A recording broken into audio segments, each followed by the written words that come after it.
ওই মুসলমানের কি পরিমাণ ঈমান। আসেম বলে আরে কুফারের দল না, যারা কুফার যারা কাফের হবে এরা কুরসিন কালো মুসলমানের বন্ধু হইতে পারে না, এদের কথা সত্য হইতে পারে না, এরা কোনোদিন মুসলমানের বন্ধু হইতে পারে না। এই কুফারের দলেরা, এই নাস্তিক বেঈমান ইহুদি খ্রিস্টানেরা সবাই দলবদ্ধ হয়ে সবাই একজোট হয়ে চক্রান্ত আর ষড়যন্ত্র করে। কি উপায় কইরা কি ছলে বলে কৌশলে মুসলমানদেরকে বিদায় করা লাগবে, দুনিয়ার জমিন হতে ইসলামকে নিভায় দেওয়া লাগবে।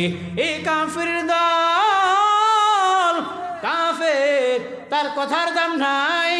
আমি আসিম জানা দিলাম না না না, কুরসিন কালো তোমাদের কথা মানব না।